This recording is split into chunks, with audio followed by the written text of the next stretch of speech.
Bienvenue sur Partir pour rester, le podcast pour s'installer durablement en Australie, réalisé par Aussi Expats. Moi, c'est Manon. Et ça fait 2 ans maintenant que je suis installée en Australie. Et il n'y a pas si longtemps, j'étais encore à ta place avec cette forte envie de vivre en Australie, mais cette sensation de naviguer à l'aveugle. Parce que la réalité, c'est que les infos en français sur l'immigration australienne sont parfois difficiles d'accès ou contradictoires et on peut très facilement s'y perdre. Moi aussi, j'ai galéré et c'est justement pour ça que j'ai décidé de créer Aussi Expats. Aussi Expats, c'est une plateforme de formation en ligne pour les Français qui veulent s'installer à long terme en Australie. Pas pour rester 1 an ou 2, mais pour vivre durablement ici. Comprendre les visas, trouver un sponsor, trouver un employeur, passer les étapes clés et avancer avec une vraie stratégie. Et ce podcast, c'est le prolongement de cette mission. Ici, je vais te partager un maximum de valeur, que ce soit à travers des épisodes en solo où je t'explique concrètement les visas, le process, comment trouver du travail qualifié en Australie et t'installer durablement, ou à travers des interviews. À chaque épisode, je reçois des personnes qui sont passées par là. Elles te partagent leur parcours sans filtre, leurs galères, leurs choix, leurs réussites, pour que tu puisses apprendre de leur expérience et surtout éviter certaines erreurs. Aujourd'hui, je reçois Quentin. Il travaille dans le milieu des chevaux de course. Il a décroché un sponsorship avec un grand entraîneur dans le Victoria, obtenu sa résidence, fondé une famille, acheté sa première maison et il vient tout juste de déposer sa demande de citoyenneté australienne. Une vraie trajectoire construite étape par étape. Quentin, bienvenue. Merci déjà d'avoir accepté de rejoindre ce podcast et d'être mon premier invité sur le podcast Partir pour rester. Quentin, donc avant de parler de l'Australie, présente-toi rapidement. Qui étais-tu en France? Dans quel milieu tu as évolué? Quelle formation tu avais faite? J'ai grandi en Normandie et pour ce qui est des formations, j'ai fait un bac pro CGEH, conduite et gestion d'une entreprise hippique. Oh, ok. Suivi d'un BTS Axe, analyse et conduite de stratégie d'entreprise, option agricole et cheval. Ouais, j'ai toujours été un petit peu dans les chevaux, ça a toujours été le cas avec mon père qui faisait de l'élevage et tout, donc le virus m'a pris assez tôt. Et c'est tout en fait. Ouais, non mais c'est déjà... J'ai pas grand chose à dire sur moi. Non, c'est déjà ton parcours, ce que tu avais fait déjà en France. Et ça a été quoi, toi, ton déclic qui t'a poussé à partir et pourquoi l'Australie? Pendant le BTS, il a fallu partir, ça faisait partie du cursus. Chacun d'entre nous devait trouver un employeur quelque part en dehors de la France, histoire de voir le monde des courses dans un autre pays et travailler un peu notre anglais, tout ça. Ouais, je savais pas du tout que dans ce milieu-là, on vous poussait à partir à l'étranger pour cette expérience-là. Bah pour le bac pro, ça c'était pas une préoccupation, et pour le BTS, ça avait l'air beaucoup plus important pour eux. Donc ouais. Donc il y en a certains d'entre nous qui sont partis en Suède, il y en a ils sont partis au Danemark, Angleterre, États-Unis. Ouais, États-Unis, c'est quand même une destination beaucoup dans les chevaux de course, on entend souvent parler de ça. Du coup, moi c'était surtout un concours de circonstances où là où j'étais apprenti, le grand patron, il a eu un fils qui est parti vivre et travailler aux États-Unis. Il en a eu un autre qui était parti vivre en Australie. Ouais. Et moi, j'ai demandé, du coup, si l'un d'eux voulait bien me prendre pour le stage. Je crois que c'était 2 semaines sur 2 semaines d'école. Et puis, éventuellement, si t'avais des congés payés que t'avais pas utilisés, tu pouvais partir un peu plus longtemps. Ouais. Du coup, j'étais pas à partir entre 2 et 6 semaines. Ouais. Et quand j'en ai parlé avec le patron du hara là où je bossais, donc c'est lui qui gérait le hara, pas le grand patron. Ouais. Il m'a parlé de l'Australie et il m'a parlé d'un de ses clients parce que on faisait du sperme congelé qu'on envoyait partout dans le monde. Donc c'est là que je suis parti. En fait, il m'a pris un billet d'avion. Il a tout organisé pour moi. Génial. Et je me suis retrouvé à travailler ici pendant 6 semaines. Ouais. Du coup, tu avais utilisé un petit peu de congé J'ai utilisé tous mes congés. J'ai pris tous mes congés. Ok. Tu étais rémunéré quand même pour ce stage ou... je recevais ma paye d'apprenti, mais sinon le stage en lui-même n'était pas rémunéré. J'étais nourri, logé, c'était déjà pas mal. Et tu avais payé tes billets Bah du coup non. Ouais. Non, du coup, Les patrons, on les a payés. Ok. Ouais, c'était bien. C'est encore vrai parce qu'à l'époque, j'étais sur ma première année d'apprentissage, j'étais à 350 € par mois. Je peux prendre un billet d'avion sur ce salaire. C'est clair, c'est même pas le prix du billet, je pense, aller-retour, loin de là. Très loin. Ouais. Et toi, t'avais peur de quoi avant de partir? Est-ce que tu te disais, voilà, je pars pour ces 6 semaines, je reviens après ça et puis je reprends le cours de ma vie? Est-ce que t'avais des craintes, la barrière de la langue, des choses comme ça? J'avais jamais pris l'avion avant, donc j'étais pas forcément serein là-dessus, mais Pas mal pour un premier voyage. Jusqu'en Australie, t'avais une escale en plus. Non, ça devait être. l'escale était à Abu Dhabi. Ok. Ouais, j'en souviens parce que j'ai pris un sandwich, ça m'a coûté 27 €. C'est un huitième de ta paye à l'époque. Ouais. Ma famille était un peu plus inquiète que moi, je pense. Surtout à cause de toutes les histoires sur Internet, comme quoi l'Australie, c'est le pays qui veut ta mort avec les plantes et les animaux. Ah oui, ouais. En dehors de ça, non, je pense que ça allait. J'ai toujours été un petit peu indépendant. Ouais, ça s'est bien passé du coup à l'arrivée, on t'a accueilli, l'anglais, ça allait. C'était un peu compliqué les premiers jours. Oui. Pendant les cours, pendant les études, j'ai toujours été plutôt bon dans la matière en anglais, mais quand tu arrives dans le côté pratique, c'est pas du tout pareil. Ouais. Moi, je me souviens, ce qui m'a choqué, c'était l'accent. Alors, je sais pas si toi, c'était un peu ce qu'on appelle le bouche. Je pense un petit peu, ouais. En arrivant, ça a été l'accent le plus dur pour moi à comprendre. Et dans le milieu des chevaux, je sais pas si c'était pareil pour toi, mais c'est des gens qui parlent vite, qui veulent qu'on fasse rapidement les choses et donc ils prennent pas le temps de t'expliquer forcément de A à Z tout ce qu'il y a à faire. Ouais, après, quand j'étais déjà dans le milieu des chevaux, je pense que j'avais déjà un peu le vocabulaire par rapport à l'école et tout. Ok. Et vous appreniez un peu le vocabulaire en anglais à l'école? Un petit peu. Ouais. Ça c'est un avantage, ouais. C'est un avantage dans le sens où j'avais le vocabulaire, mais j'arrivais pas à les comprendre. Et je pensais que j'arrivais à m'exprimer, mais ils n'arrivaient pas à me comprendre non plus. C'était assez compliqué. Ouais, je comprends. Et du coup, donc, t'es arrivé dans le cadre, c'était quoi comme visa pour pouvoir travailler 6 semaines? Aucune idée. Non, tu te souviens plus, ils avaient pris. Aucune idée. Je savais pas qu'il fallait un visa. Ouais. Okay. Je suis arrivé à l'aéroport, le gars m'a dit, vous avez un visa? J'ai dit, pour moi, visa, c'était la carte bleue de maman. Ouais. Ouais, j'ai ça comme ça, mais c'est vrai en plus. J'avais aucune idée. J'étais innocent comme tout. Il m'a demandé combien de temps j'allais rester, qu'est-ce que j'allais faire. Je lui ai dit, c'est un stage non rémunéré pendant 6 semaines. Je pense qu'il m'a fait un touriste visa 3 mois. Ouais, visiteur 3 mois. Mais j'en ai aucune idée. Ouais, c'est marrant. Ah, c'était il y a combien de temps ça à peu près, tu te souviens? C'était en 2016, août 2016. Ouais, donc ça remonte déjà il y a 10 ans. Ouais. Donc c'était peut-être pas aussi strict. Je pense que maintenant, si t'arrives sans visa, c'est peut-être pas la même chose. Je sais pas, mais parce que je pense que c'est quand je suis arrivé à l'aéroport, le gars il a dit, bon, ce genre de visa on peut les faire facilement. Oui. Les visiteurs, c'est sûr que ça va être plus facile que... Le visiteur, même maintenant, tu vas en ligne, tu le fais, dans les 10 minutes, tu l'as en général. C'est clair. Dans la journée. Et donc ensuite, tu reviens en France, tu finis ton BTS. Je finis le BTS. Et après, qu'est-ce qui se passe? Avant de revenir, je m'étais dit que j'aimais bien.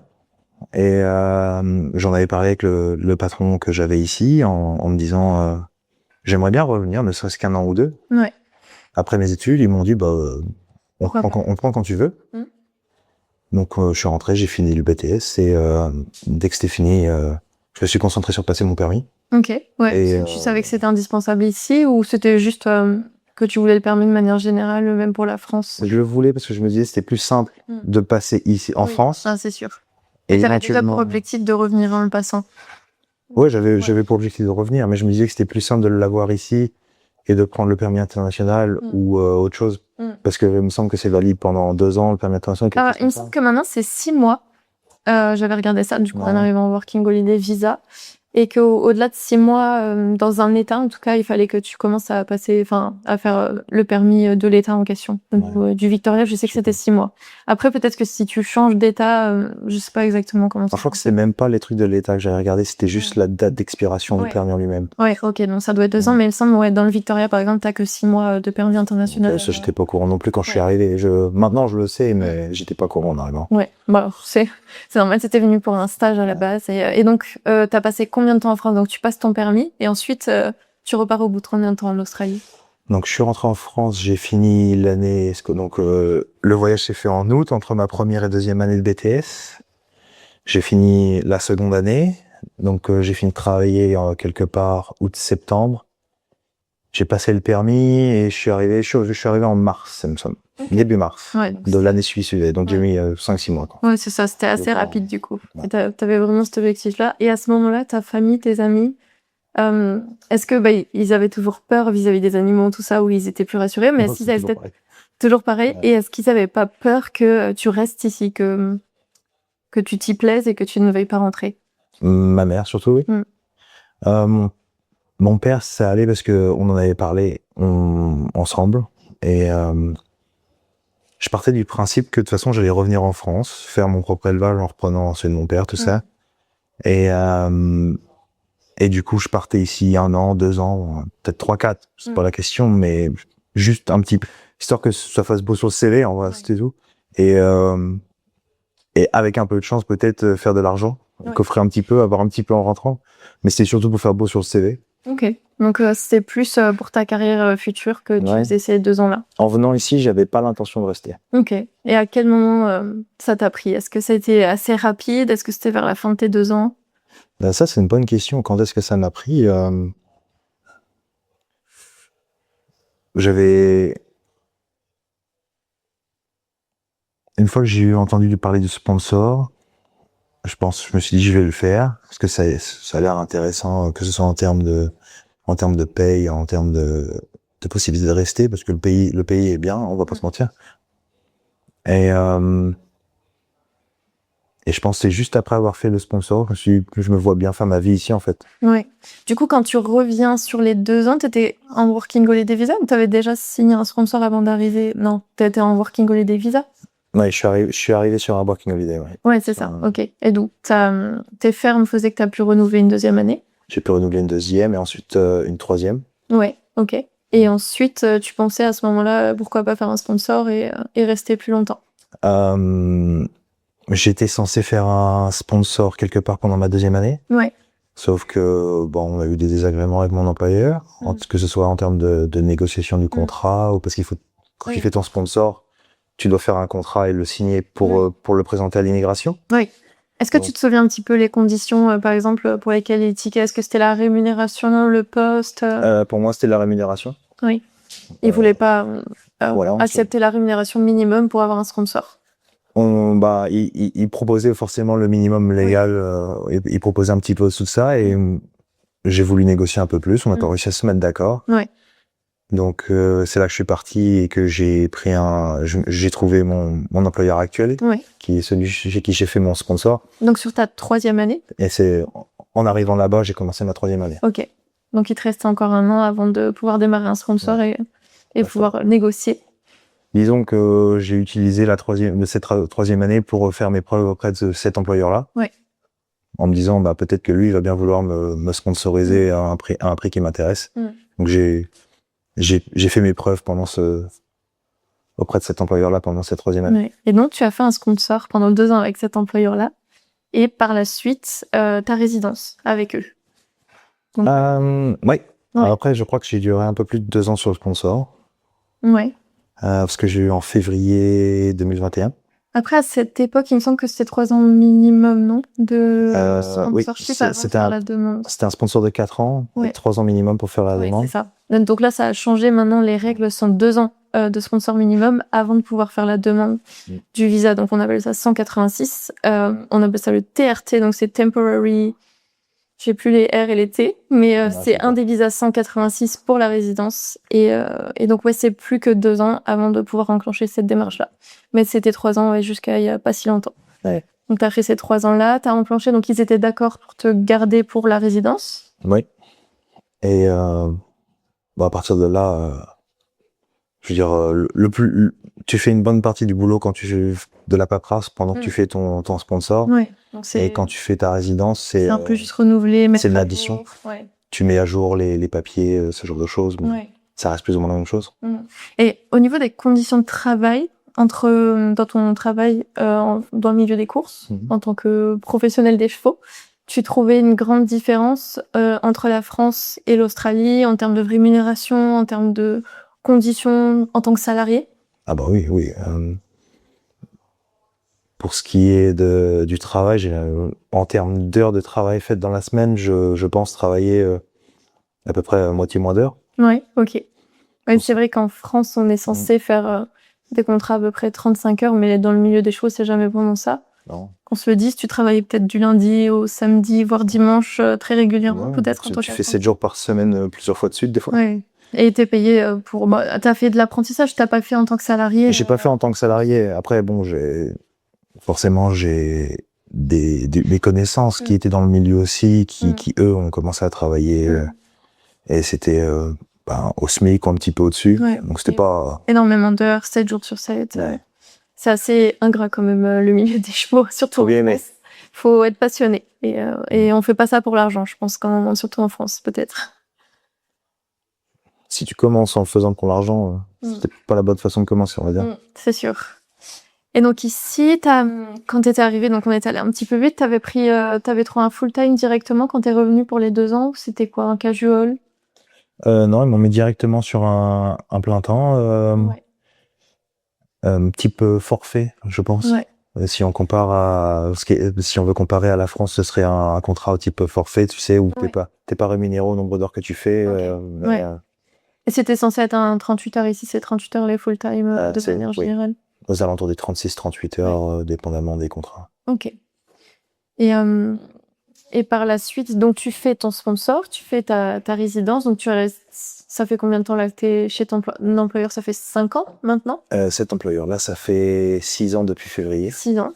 Et donc récemment, tu fais ta demande de citoyenneté qu'on peut faire à l'issue. Tu te souviens un petit peu des conditions, depuis combien de temps on doit être sur le pays, un petit peu pour la citoyenneté? Donc il faut être résident permanent depuis 1 an et avoir vécu dans le pays pendant 3 ou 4 ans, il me semble, quelque chose comme ça. Ok. Donc je pense que ça c'est toujours les conditions actuelles. Et donc ça fonctionne comment? Tu fais ta demande, ensuite il y a un test. Comment ça marche pour obtenir la citoyenneté ici quand tu es résident permanent? Une fois que tu es résident, c'est limite plus facile que de devenir résident. Ouais. Oui, donc t'applies et puis tu passes. Faut que tu passes un test de citoyenneté qu'ils appellent ça. Donc t'as un petit livret à lire que j'ai encore dans la voiture d'ailleurs, qui fait 40-50 pages sur l'histoire de l'Australie, 2-3 dates importantes, qui décrit les États, la géographie des États et les valeurs australiennes. Et ensuite, tu dois faire ce test-là qui a une vingtaine de questions. Ouais. Et puis après, t'attends une réponse. Qu'en gros, c'est juste un jeu d'attente. À partir du moment où t'es résident, c'est plus un jeu d'attente qu'autre chose. Ok, t'as trouvé ça facile du coup le test par rapport à tout ce que t'as pu traverser pour avoir la résidence? Ah oui, c'est une blague. J'aurais trouvé ça. J'aurais trouvé ça plus logique d'avoir quelque chose de compliqué pour devenir citoyen et puis un peu plus facile pour obtenir un sponsor ou la résidence. Encore que la résidence permanente, vu que c'est permanent, que ce soit compliqué, je trouve ça normal, mais... Mais ouais, les démarches du sponsor sont déjà assez lourdes. D'ailleurs, on n'a pas parlé du test d'anglais. Toi, est-ce que tu as réussi le test du premier coup? Quel était, tu te souviens un petit peu le niveau que tu devais obtenir d'abord pour le sponsor et ensuite pour la résidence? Tu te souviens de ce parcours-là?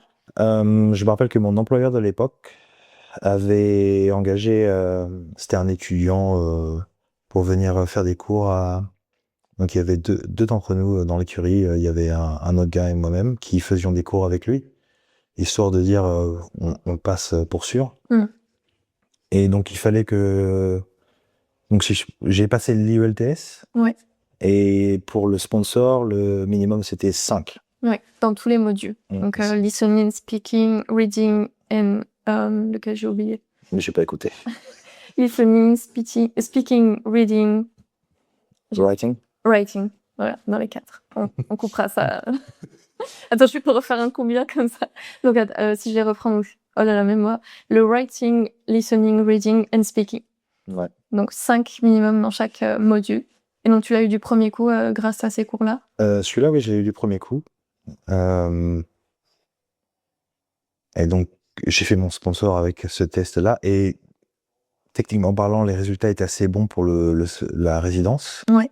Sauf que comme il y a une date d'expiration, et que je l'ai passé pour le sponsor que j'étais signé en cours de deuxième année, parce que je suis arrivé un peu court, il a fallu que je repasse.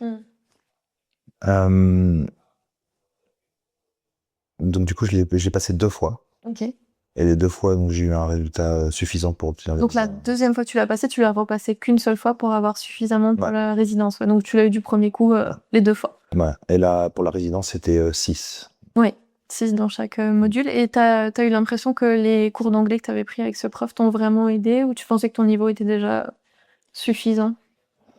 Je pense dans certains modules, j'aurais pu être déjà suffisant, mais je pense surtout pour l'écriture. L'écriture, ça, je pense que ça m'a aidé de voir quelqu'un. Oui. Ouais. Parce qu'on n'a pas l'habitude de pratiquer, je pense, dans les chevaux, d'écrire régulièrement, on va dire, puisque c'est des essais en plus, la première partie. Donc, il faut décrire un tableau, expliquer quelque chose. Et dans la deuxième partie, c'est une genre de rédaction sur un sujet. C'est peut-être des choses qu'on n'a pas l'habitude de maîtriser tous les jours en anglais et de s'exercer régulièrement. Ah, disons que déjà,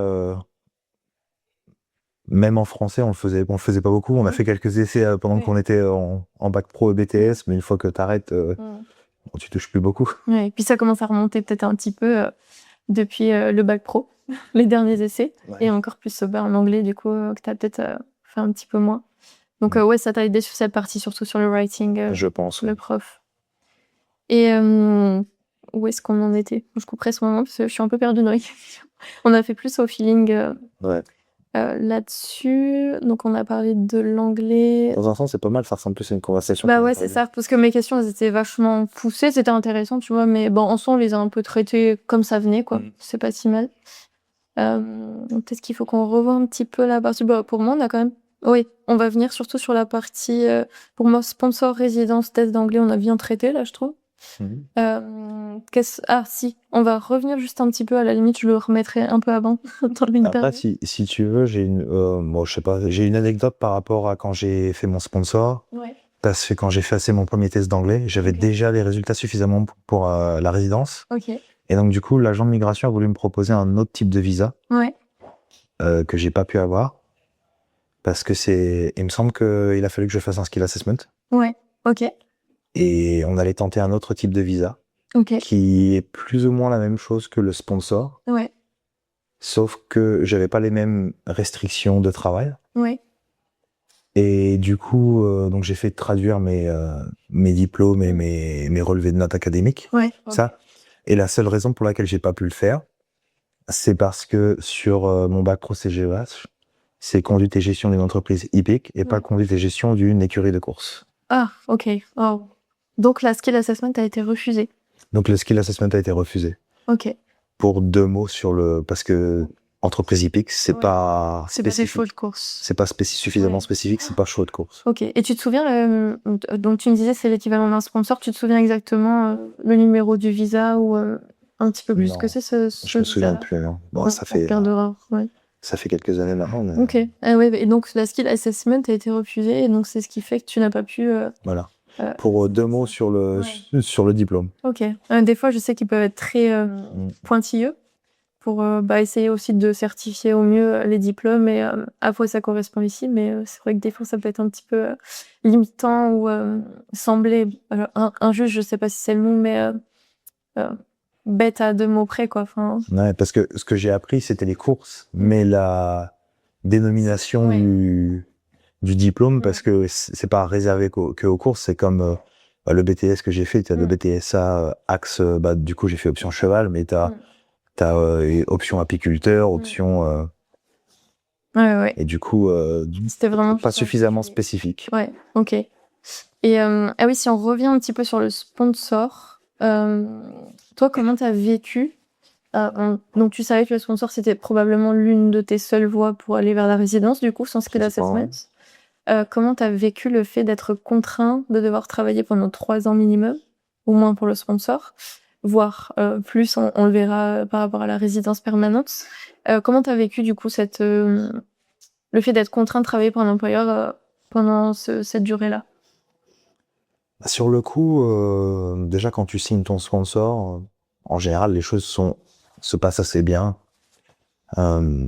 jusqu'au moment où tu signes, je veux dire, en général, si ça se passe mal, tu vas pas signer, à moins que tu te dises, bon, j'ai pas le choix, il faut que je le fasse, sinon, en général, ça se passe bien. J'ai envie de dire que dans les moments où ça se passe mal, tu te dis, merde, je suis coincé, j'ai pas d'autre option.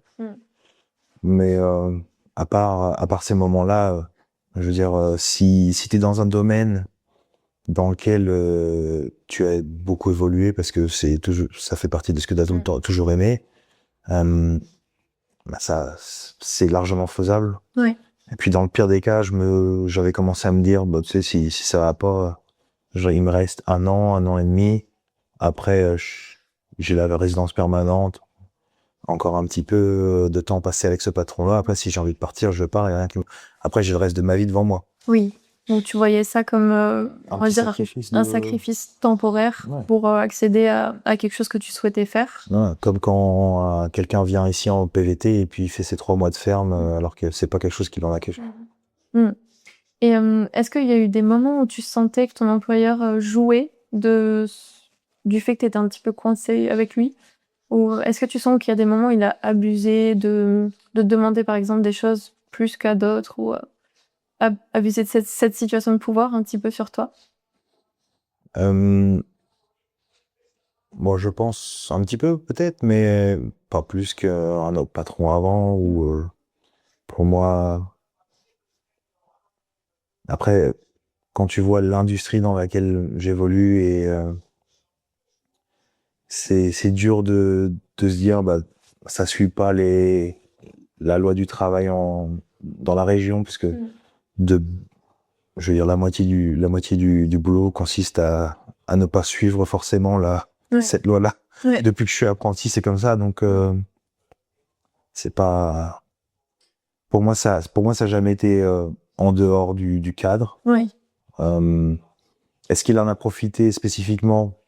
Peut-être pas, hein. Après, quand j'ai commencé, j'étais peut-être un peu trop bon, trop con, mais...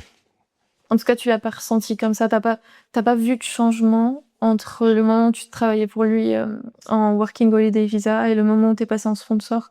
Non, je pense pas, non. Après, bon, forcément, sur le sponsor, après la fête de 3 ans, tu sais, tu peux avoir quelques responsabilités en plus ou des trucs comme ça. Et vu que quand tu signes ton sponsor, tu signes aussi ton salaire. Ils sont pas obligés de te monter ton salaire. Donc, tu peux te retrouver avec plus de responsabilités sans avoir augmentation de salaire. Ça doit être un peu ennuyeux, mais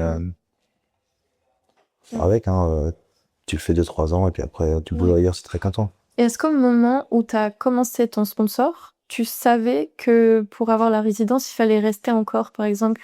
En général, on parle de 2 ans d'engagement moral dès lors que tu as ta résidence permanente validée, acceptée par le gouvernement. Tu connaissais cette règle-là ou tu pensais qu'à l'issue des 3 ans, tu serais libre? Je savais qu'il y avait un système d'engagement moral, mais ça va dans les deux sens. Dans ton sens, tu t'engages à éventuellement travailler pour ton employeur quelques années plus. Et dans son sens, l'employeur te donne la sécurité de l'emploi pendant les 2 ans qui viennent. Mais ça reste acceptable de partir avant. Oui, c'est ça, c'est un engagement moral. Après, ça se fait. Tu peux partir au bout de 6 mois si tu veux. Tant que tu pars pas dans la semaine qui suit, ça va. L'immigration vient pas te taper sur les doigts. T'as eu des cas autour de toi de personnes qui sont parties dans la fin des 2 ans, qui n'ont pas eu de soucis? Pas qui me viennent en tête maintenant, mais... Mais tu sais que ça se fait, t'as entendu parler peut-être de ça? Ah oui, même le jour où j'ai obtenu la résidence, donc du coup j'ai reçu un appel de l'agent de migration que j'avais et qui m'a dit bah félicitations, vous avez la résidence, tout ça. Et j'ai eu très bien, je vais pouvoir partir. Elle m'a dit oh attends 2-3 mois. Ok, donc c'est quelque chose qu'ils voient régulièrement. Ouais, je pense. Et ton agent d'ailleurs, c'est une bonne question. Est-ce que ça a été un agent que tu connaissais ou que tu as trouvé au moment où tu voulais faire ton sponsor, ou est-ce que c'est l'agent de ton employeur? C'est l'agent que l'employeur utilisait. D'accord. Donc c'est un agent australien, parce qu'il parle pas français. Elle est pas australienne, mais c'est une immigrée aussi. Enfin maintenant elle est australienne, hein, mais elle est arrivée d'ailleurs en travaillant dans le monde des chevaux, il me semble. Ok. Et c'est sa spécialité, c'est d'aider les gens dans le monde du cheval. Donc, D'accord, ok. Ouais. C'est intéressant d'avoir le cas d'un immigré finalement qui a évolué un petit peu dans le même milieu et qui a obtenu sa résidence et qui est devenu agent d'immigration. Ça peut être inspirant, quoi. Tu te dis qu'à c'est ce qu'elle fait, sûrement. ouais. On n'en avait pas parlé, mais est-ce que ça a été dur de faire, alors je sais pas reconnaître, mais d'utiliser ton diplôme français en Australie? Est-ce qu'il a été reconnu tout simplement par les employeurs? Comme le domaine des chevaux de course, c'est un métier où tu mets les mains dans le cambouis. Je pense que tant que le patron voit que sur ton CV, t'as un peu d'expérience et de toute façon, au pire, on a un gros turnover dans l'industrie. Je veux dire, ils sont toujours en recherche de personnel qualifié ou pas. Dans le pire des cas, tu sais, ils t'embauchent pendant quelques semaines, ils voient si tu vaux le coup et puis ils te gardent ou ils ne gardent pas. Parce que il me semble qu'il y a une période de 3 mois ici d'essai pour certains préavis, patrons. Donc, ouais. Pour ce qui est de les faire reconnaître, c'est un peu compliqué. Depuis que ça peut passer un peu. Depuis que j'ai fait ma résidence, histoire d'avoir un truc australien, j'ai passé un certificat 4. Enfin, je suis en train de passer un certificat. Il me reste un ou deux modules à faire. J'ai pu réussir en faisant traduire le bac pro et le BTS, montrer qu'il y a écrit diplôme sur l'un des deux quelque part et que du coup je suis suffisamment qualifié pour faire un 4 et pas un 3 puis un 4. Ok. Peu importe ce que veut dire le niveau. J'ai l'impression d'avoir refait mon bac pro en vrai. Hein. Ça m'a l'air d'être assez équivalent en termes de niveau. Et je pense que c'est surtout si par exemple je veux progresser ailleurs dans le métier ou dans l'industrie, comme m'installer en tant qu'entraîneur ou travailler dans les barrières aux courses. Il faut avoir un certificat 3 ou 4, ou ça dépend. Il faut le truc pour pouvoir t'installer en tant qu'entraîneur, il te faut le certificat 4. Ok. Et ton diplôme, il a été reconnu en certificat 3 du coup ici ou... Il a été reconnu en équivalent certificat 3 quand je me suis inscrit. Donc ce qui t'a permis d'accéder au certificat 4 directement, sinon t'aurais dû repasser le 3 sans tes diplômes ou... Je pense, oui. Ok. Et en termes ensuite, en termes de sponsors, alors toi, t'as l'air d'avoir trouvé assez facilement avec ton nouvel employeur. Est-ce que tu penses que ce soit maintenant ou il y a quelques années, est-ce que c'est quelque chose de facile et de courant dans ce milieu-là de trouver un sponsor? Dans l'industrie, comme je l'ai dit, je pense qu'ils sont toujours en chasse de personnel. Donc, trouver le boulot, c'est pas la partie la plus difficile, je pense. Il y a quelques années, quand je l'ai fait, trouver le sponsor, c'était très simple. Tant que c'était quelqu'un qui avait assez d'argent, parce que pour sponsoriser quelqu'un en tant qu'employeur, il faut quand même un petit peu de trésorerie ou un petit peu d'argent brassé dans l'année pour pouvoir le faire. C'était assez simple, je pense, de trouver. Maintenant, c'est un peu plus compliqué. Que ce soit l'État qui est un peu plus, qui serre un peu plus la vis. Oui. Ou même, par exemple, pendant les dernières années, par rapport à quand moi j'ai signé mon sponsor, le minimum légal sur ton contrat, c'était un équivalent à 65 000 $ l'année, il me semble. Maintenant, c'est 76 et demi, quelque chose comme ça. Et je suis pratiquement sûr qu'à la fin de l'année fiscale, ça va encore se rapprocher des 80, si pas les attendre. Donc, forcément, puis le prix du visa en lui-même augmente pratiquement tous les ans de quelques centaines de dollars. Donc les employeurs aussi sont toujours intéressés par le travailleur qualifié, mais ils sont plus frileux. Est-ce que tu as déjà, je me posais la question, je suis curieuse, calculé combien ça t'a coûté, que ce soit pour le sponsor, la résidence, alors je sais pas la citoyenneté s'il y a quelque chose à payer. Est-ce que tu t'es déjà amusé à calculer le total de ce que ça t'a coûté d'immigrer en Australie? Mais j'ai pas calculé le total, mais bon, tu comptes dans les 400-500 $ par année de PVT. J'en ai fait 3. Tu comptes à peu près 7 500 pour le sponsor. On est déjà à 9 000. 400 balles 2 fois de test d'anglais. On approche les 10 000. La résidence permanente, ça m'a coûté à peu près 15 000 pour le visa en lui-même. Donc là, on est déjà à 25 000.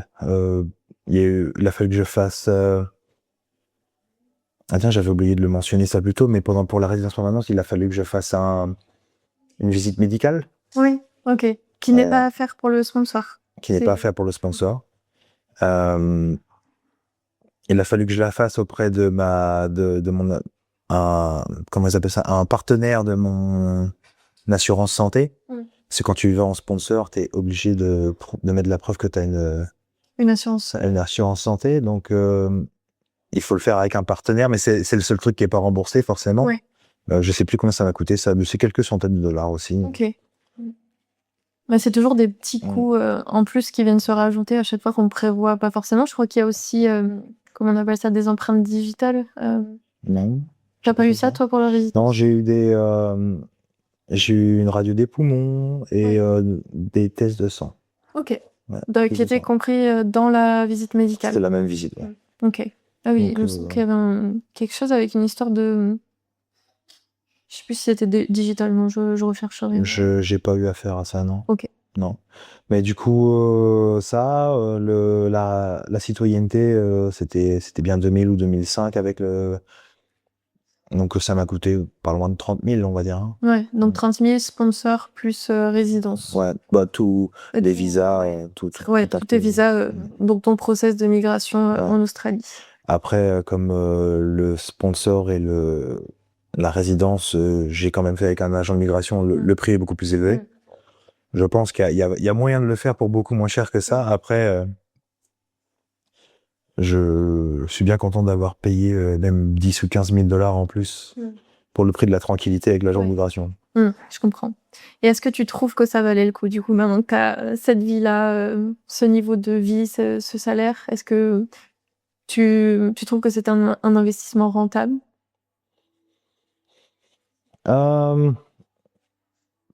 Je trouve que c'est rentable de pouvoir vivre ici. Mais après, est-ce que mon salaire est rentable? C'est une autre question. Ce sera une question pour la fin où on parlera de tes projets futurs professionnels, parce que forcément, là, tu étais un petit peu bloqué depuis 5 ans chez le même employeur, donc tu n'as pas eu, comme on disait, ton salaire qui a évolué forcément pendant ces 5 dernières années. Non, il n'évolue pas ou très peu, hein, parce que même quand, lors d'une nouvelle année fiscale, si le minimum légal pour le sponsor augmente, ce qui compte, c'est le moment où tu as signé. Ok, ouais, ça c'est bien de le préciser, parce que c'est vrai qu'on pourrait s'attendre à ce que ça suive l'évolution, mais non, du coup, c'est au moment de la signature. Ouais. Donc et après ça peut rester stable les 2 ou 3 ans. Il me semble que il y a moyen que ça évolue si le WAP de ton industrie. Ouais. Le work à faire. Ouais. C'est la convention collective. La convention, j'arrête plus. Convention collective de ton industrie. Ouais. Si ça évolue, éventuellement ton salaire peut évoluer, mais sinon il y a des chances que ça bouge pas beaucoup, à moins que après tu sais, si t'as un patron qui est plutôt généreux ou qui s'en sort très bien et qui veut gratifier ton travail. Il y a rien qui l'en empêche.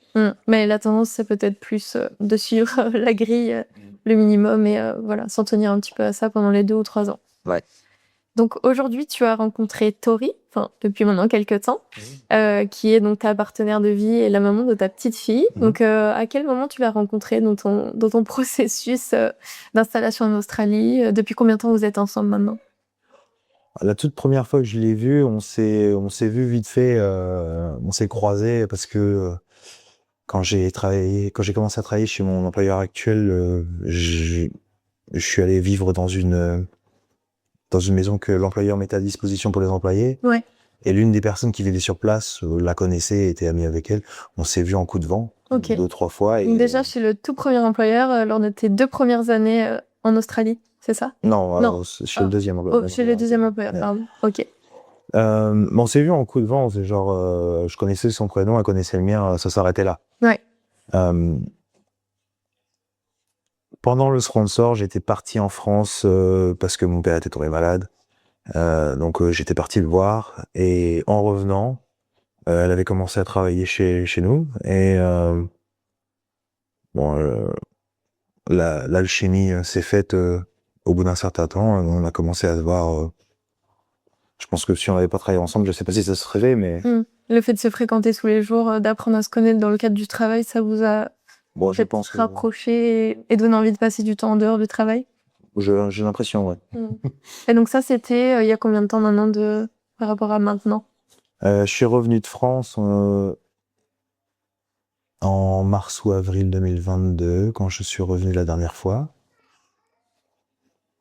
Et on a dû commencer à se fréquenter en fin 2022, début 2023. On a commencé à se fréquenter plus sérieusement. Et donc maintenant, vous êtes ensemble officiellement, vous avez un enfant, vous avez une maison, on en parlera à la fin du podcast. Et donc avoir un enfant en Australie, donc avec ta partenaire qui est néo-zélandaise, comment ça se passe? Comment ça se passe surtout avec la famille, la distance? Comment vous gérez ça? Ah bah c'est dur parce que la grand-mère du côté de Tori, bah ça va. Je veux dire, si on a envie de les voir, ça coûte cher, mais il y a 3 heures d'avion, 4 heures d'avion, et puis on y est. De mon côté, c'est un peu plus compliqué. Ouais. Surtout qu'avec la résidence, donc tu peux aller en Nouvelle-Zélande et revenir. Ah oui, j'ai pu. C'est le même visa.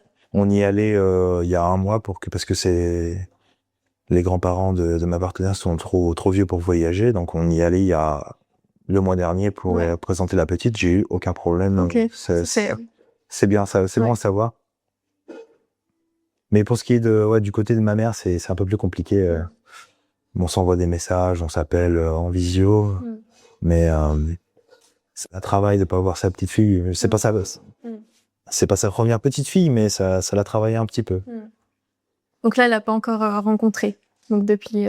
Si. Parce que je me suis arrangé pour lui prendre des billets d'avion pour qu'elle vienne au moment de la naissance. Histoire qu'elle passe quand même un peu de temps avec. Et puis même moi, ça fait bientôt depuis mars-avril 2022 que.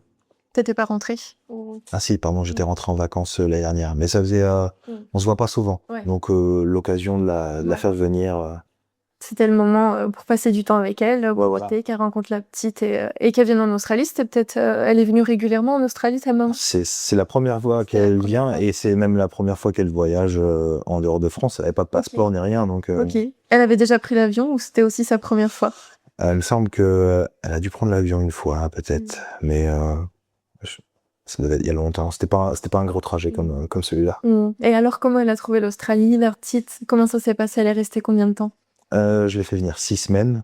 Comme elle est retraitée, il n'y a pas de problème de vacances. Je l'ai fait venir 6 semaines. Elle a adoré le pays. Elle a adoré voir ce que je fais ici, ce que ma vie devient. C'est ça. C'était la première fois qu'elle venait voir ton travail, ton lieu de vie. Et forcément, elle a bien aimé rencontrer sa 4e petite fille. Mais et le départ a été un peu rude.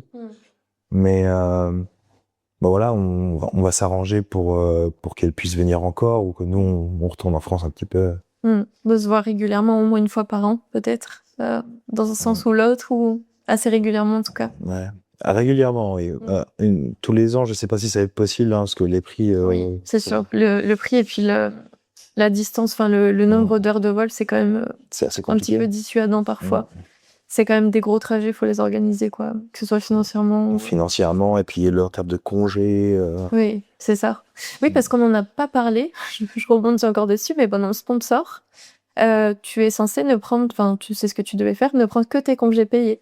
Dans le cadre du sponsor, tu n'as pas le droit de prendre des congés non payés. Enfin, en tout cas, j'ai entendu parler de cette règle-là. Du coup, de toute façon, de base, je prenais pas de vacances. Et du coup, quand je suis parti voir mon père qui était malade, j'étais en vacances pendant que j'en avais, et après, du coup, j'en avais eu. Et je n'avais plus de vacances disponibles. Et quand je suis revenu de mes congés non rémunérés, du coup, c'est là que j'ai repris à zéro, pratiquement. Il a fallu que ça a repris de zéro pour compter pour la résidence. Ok, donc pour ton sponsor, en fait, ça a réinitialisé le sponsor que tu avais déjà fait, et donc ça repartait de ce point-là.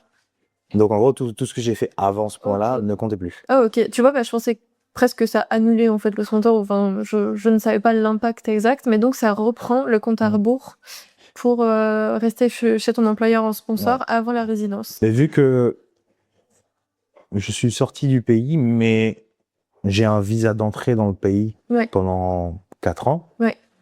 Et j'ai pas brisé mon contrat. Non, Il non, n'y a pas eu de rupture de contrat. Bah, j'étais juste en congé non rémunéré. Par contre, quand je suis revenu, ouais, ton pour ce contrat. qui est des restrictions, par exemple, il faut être tant de temps dans le pays avant de pouvoir demander la résidence. Oui. Du coup, j'ai repris pratiquement de zéro. Ok. Ah oui, donc ça, on avait oublié de le mentionner, mais donc ça a allongé un petit peu la durée de ton sponsor, le fait d'être rentré sans congé, enfin, en dépassant tes congés rémunérés. Mais du coup, le fait qu'ils aient changé la règle qui dit que c'est plus 3 ans et 2, Oui. bah, du coup, ça m'a aidé Ouais. à maintenir plus ou moins la même. Ok. la Ouais, même donc c'était timeline. applicable aussi aux sponsors en cours. Ouais. Ok. Et donc pour en revenir à ta fille, donc ta fille va grandir franco-néo-zélandaise en Australie. Tu penses à comment lui transmettre le français, ta culture, comment est-ce que tu comptes lui parler en français au quotidien? Comment vous allez vous organiser vis-à-vis de ça? Oui, de base, on a prévu de faire un par an une langue. Ok, ouais. Donc, tu lui parles en anglais et je parle principalement en français, mais je me permets de répéter un petit peu en anglais pour que sa mère puisse apprendre un petit peu en même temps. Ah, ok. Histoire qu'elle puisse commencer à comprendre le français aussi, Ouais. tant qu'à faire. J'ai regardé des options pour quand elle ira à l'école. Tu sais, j'essaie de voir s'il y a des écoles primaires dans la région qui ont un programme de français plus ou moins développé. Ouais. Par exemple, j'ai vu qu'il y avait une école à Melbourne, malheureusement, un peu trop petit peu loin, loin d'ici, ouais. qui est complètement en français. Ok. Donc, pour la plupart il me semble que c'est, ou du moins la moitié des cours sont faits en français. Il y a une bonne, c'est vraiment un programme fort en français. Ok. Des groupes de jeux, j'essaie de trouver des bricoles que je vais pouvoir faire parce que s'il y a que moi qui parle en français, ça risque d'être compliqué. Donc, puis bon, avec les petits voyages prévus peut-être en France, la majorité qui reviendra peut-être passer quelques vacances, j'espère. ça va lui permettre de pratiquer. Et je refais une pause parce que du coup là c'était censé parler de citoyenneté. Ça, je pense qu'on l'a bien traité déjà. Cette question-là, elle est nulle en plus. Ok, tout ça c'est vu. Donc là maintenant on va passer à la maison. Attends. Parce que sinon j'ai.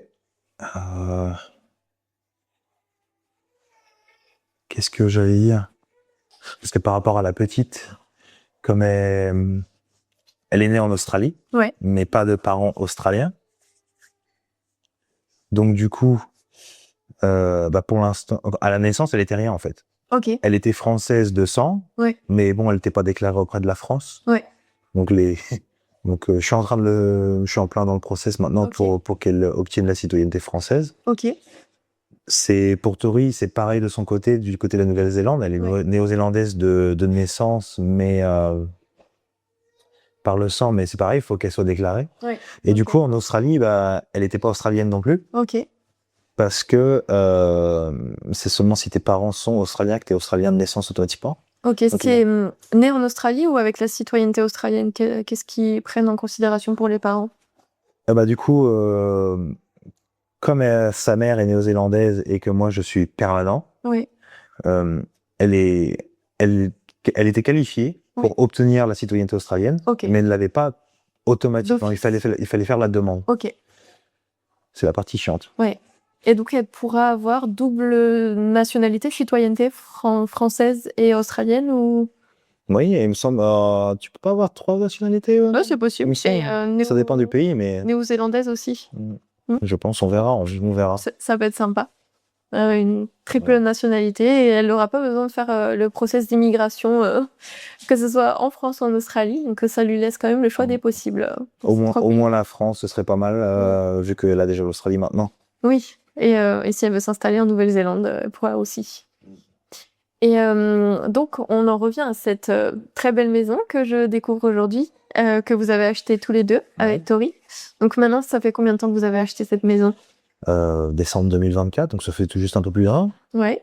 Et donc, vous avez fait cette décision d'achat après que tu aies reçu ta résidence permanente, c'est ça? Je regardais le marché de l'immobilier depuis un petit moment, Ouais. parce que je savais que je voulais acheter une maison, mais on a attendu que j'ai la résidence pour faire l'achat, pour plein de raisons, hein, parce que d'un point de vue, que ce soit d'un point de vue des prêts, de certaines aides ou des coûts, c'est bien plus pratique d'être résident. C'est pas impossible, hein. Ouais. C'est pas impossible, surtout si t'as de l'argent, mais ça reste beaucoup plus facile de le faire une fois que t'es permanent. Et moins cher aussi, comme tu disais. Ouais. Parce qu'au niveau de la banque, ils prêtent quand même à des non-résidents pour l'achat d'une maison en tant que résidence permanente. Là, pour le coup, pas résidence, on appelle ça quand même principale. En tant que résidence principale. Ils peuvent prêter, oui. Après, déjà, il faut être approuvé par le board de revue des finances internationales, ou je sais plus comment ça s'appelle. Là, Il me semble que c'est le FIRB. Oui, ouais, c'est ça. Le Foreign Investment Review Board. Il y a ça. Ensuite, par contre, il y a des restrictions. Par exemple, si t'es pas résident permanent, t'es limité à des maisons neuves ou des lopins de terre constructibles, de ce genre de bricole. Pour ce qui est de la banque, je crois que tu as un taux... T'as un taux d'intérêt qui est moins intéressant. Ouais. Ils demandent plus d'apports, éventuellement. Il y a ce qu'ils appellent la stamp duty, c'est une sorte de... C'est comme quand tu payes tes frais de notaire, des choses comme ça. Enfin, c'est peut-être pas la meilleure comparaison, mais c'est la meilleure comparaison qui me vient en tête tout de suite. Elle est plus élevée. Alors que si t'es résident permanent et que c'est ta première maison, tu la payes pas. Ça revient à peu près à entre 30 et 40 000 $, dépendamment de la valeur du bien. Ok, oui, donc on parle pas d'une petite somme de 2 000 $ en plus, quoi. Non, sachant que du coup, par exemple, sur une maison qui était entre 600 et 650 000 $, dans le Victoria, là où je suis, la stamp duty, c'est de 35 000 $. Ah oui.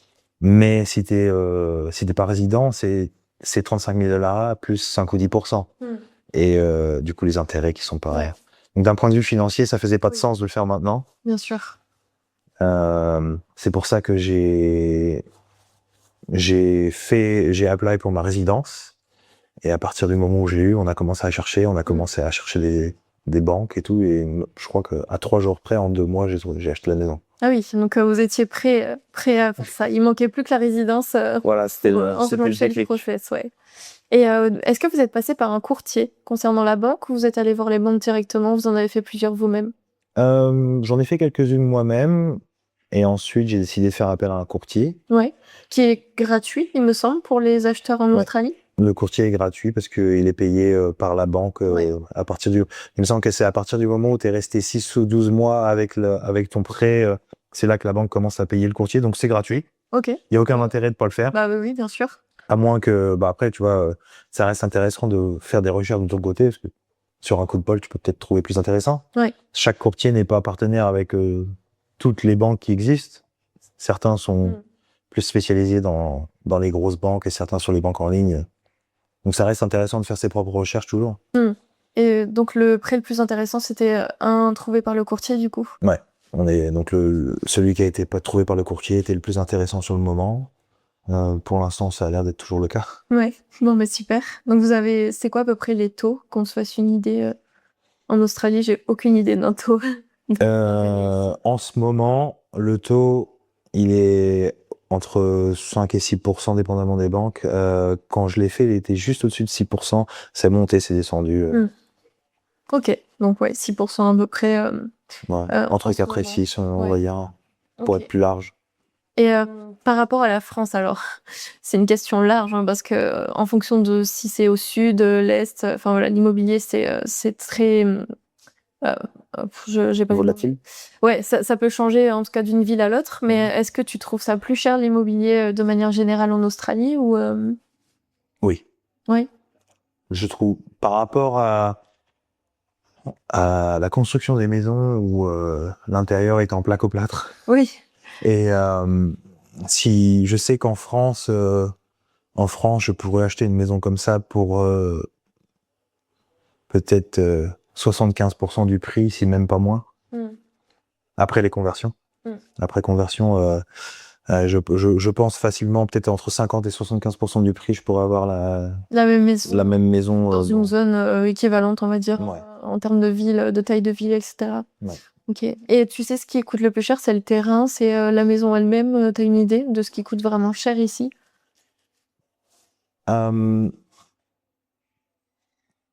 Dépendamment de là où tu es, ça va être le terrain, ça va être la maison, des fois ça va être l'ensemble.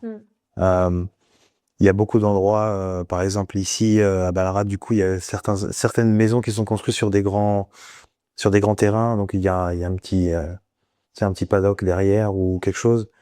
La valeur, c'est une vieille bicoque, la valeur du bien, elle est dans le terrain en lui-même. Oui.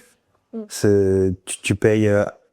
Par exemple, il y a une maison qui a été vendue par quelqu'un que je connais. Ils ont vendu la maison près d'1 million. Ok. Et le seul objectif de la personne qui l'a acheté, c'est de démolir la maison pour subdiviser. D'accord. Ok. Et refaire des petites, ce qu'ils appellent des units ou townhouse. Ouais. Ah Ou ouais. des maisons avec une chambre, 2 chambres et puis un salon, cuisine. Ouais. Ok. Donc là, la valeur était globale. La valeur, elle est dans le terrain. Ouais. Ouais. Il y a beaucoup de situations comme ça. Ok. Ouais, c'est intéressant de savoir parce que je connais pas grand monde qui a acheté en Australie à présent, donc c'est intéressant de savoir un petit peu le marché immobilier ici. Et concernant ta retraite et tes cotisations par rapport à ton système de santé ici, est-ce que tu as trouvé ça très différent par rapport à la France? Est-ce que maintenant, par exemple, tu as la Medicare? Comment ça fonctionne? C'est vrai qu'il y a beaucoup de gens qui s'interrogent là-dessus. Ce qui est intéressant avec la Medicare, c'est que du coup, tu deviens éligible pour la Medicare pas au moment où tu deviens permanent, mais au moment où ton application pour le visa a été faite. Ok. Donc, c'est-à-dire que tu peux avoir accès à la Medicare avant d'être permanent, ce qui est pas mal. Ouais. Bon, là-dessus, j'ai pas encore eu trop besoin de l'utiliser, donc je sais pas. Est-ce que tu as la carte? J'ai la carte. Carte verte, c'est ça, la Medicare? Carte verte, ouais. Ouais.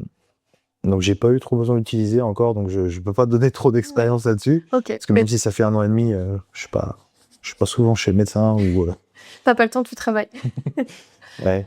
Donc j'ai pas eu trop l'occasion de m'en servir, mais c'est un petit poids enlevé de l'épaule quand tu sais que si jamais tu as un accident et que tu vas à l'hôpital ou si jamais t'es malade, tu vas chez le médecin, t'es pas obligé de payer 100, 200 balles pour le médecin généraliste d'entrée et ensuite éventuellement tu te fais rembourser par ta l'équivalent d'une mutuelle ici, une par assurance complémentaire. tes assurances santé ou quoi, tu peux être double bill, donc du coup ça coûte beaucoup moins cher ou tu payes pas ou c'est un poids de l'épaule enlevé quand tu sais que tu peux aller à l'hôpital et tu paieras pas les 600 balles de frais d'admission à l'hôpital public parce que t'as pas la Medicare. Et en termes de superannuation, donc en termes de retraite, comment est-ce que tu t'es vite adapté au système? Est-ce que tu maîtrises maintenant la superannuation et comment tu te projettes du coup pour ta retraite? Bon, c'est-à-dire qu'en arrivant, comme j'avais pas prévu de rester là toute ma vie, je m'en battais un peu la race, on va pas se mentir. Pour être, j'ai passé peut-être les 2-3 premières années à pas trop me préoccuper. Je me disais bon, c'est une cotisation à laquelle j'aurais pas accès de toute façon ou très difficilement. Maintenant que j'ai compris comment ça marche, parce que je trouve que c'est un système assez intéressant, une sorte de compte en bourse dans lequel tu es obligé de mettre de l'argent tout le temps parce que c'est pris sur ta paye de toute façon. Donc autant bien le gérer.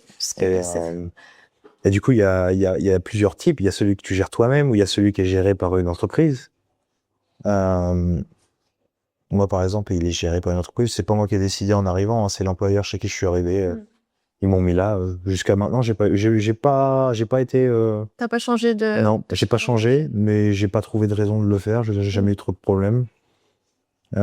C'est intéressant de télécharger l'application de ton super quand on a un. Ouais.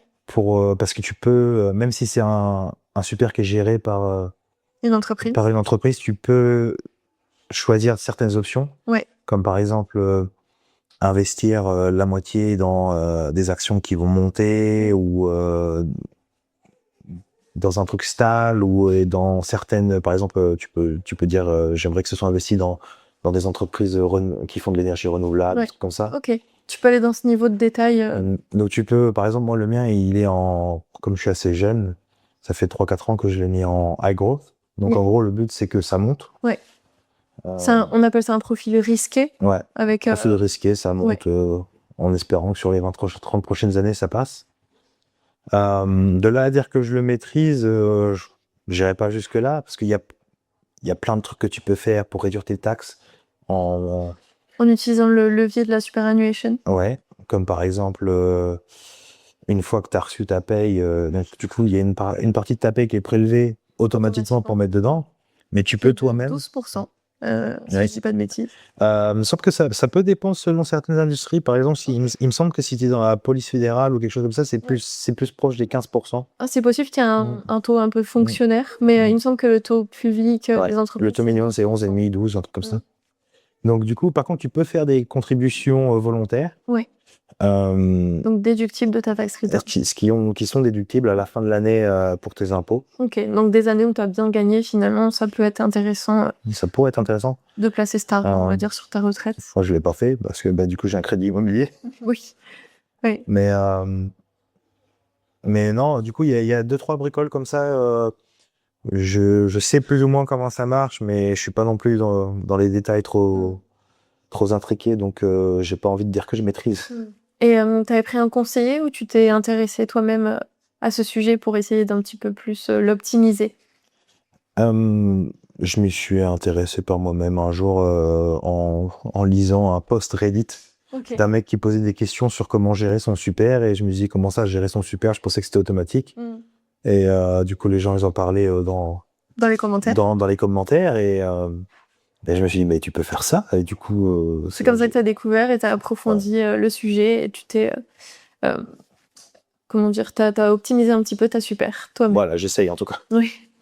Et sinon, on parlait de projets, donc on parlait de projets professionnels. Est-ce que tu as des projets pour la suite, maintenant que tu es libre de tout engagement vis-à-vis de ton employeur? Oui, j'ai quelques projets. L'un d'entre eux, c'est éventuellement autant que j'aime les chevaux, hein, mais j'ai l'impression que de la façon dont ça évolue, c'est peut-être plus pour moi. Tu sais, il y a peut-être une vieille école qui me manque, on va dire. Ça évolue d'une façon que je trouve qui n'est plus en accord avec moi, donc je cherche des options de reconversion. Ouais. Est-ce que tu en as exploré déjà? J'ai commencé à en explorer, oui, quelques-unes qui m'intéressent, surtout que maintenant que je suis résident, j'ai accès à certaines choses auxquelles j'aurais pas pu avant, même si j'étais sur un différent type de visa. Après, voilà, faut voir, hein. Pour l'instant, je finis le certificat que j'ai commencé, puis après on verra. Ouais. Et aujourd'hui, tu as la résidence, une famille, une maison, une petite fille, une citoyenneté en cours. Si tu pouvais parler au Quentin d'avant, alors je sais pas si t'hésitais à partir, mais celui qui était prêt à partir en Australie, qu'est-ce que tu lui dirais? Moi, je pense que je lui parlerai surtout des bricoles où tu penses pas, surtout quand t'es jeune et que t'as pas d'expérience, les bricoles où tu peux vite te faire avoir en termes de paperasse, en termes de salaire ou en termes de travail, tu sais, pour ce qui est des conditions du visa, ou surtout des petites astuces pour histoire de moins galérer à certains moments. Ouais.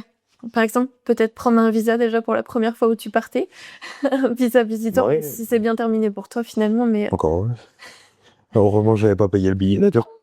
Je me serais senti con j'avais pas pu prendre. Ou en arrivant en Australie, pire, qu'on te renvoie en France parce que t'as pas de visa valide. Je sais pas si te laisse monter dans l'avion sans visa. Il me semble pas avoir eu de contrôle, moi, au départ de France. C'était à l'arrivée, le Ah ouais? contrôle. Ouais.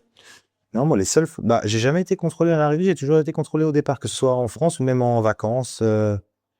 En général, il fallait que je leur montre une preuve que j'avais un visa. Ouais, ok.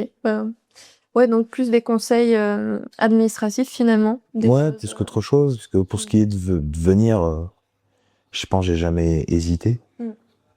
J'avais éventuellement hésité en termes de pays, mais le fait de partir, comme j'avais dit, pour que ce soit beau sur le visa, il était déjà ancré dans ma tête. Peut-être éventuellement, de toute façon, me dire, tu sais que tu vas rester là, fais plus d'efforts en arrivant. Mais en dehors de ça, non, je pense pas.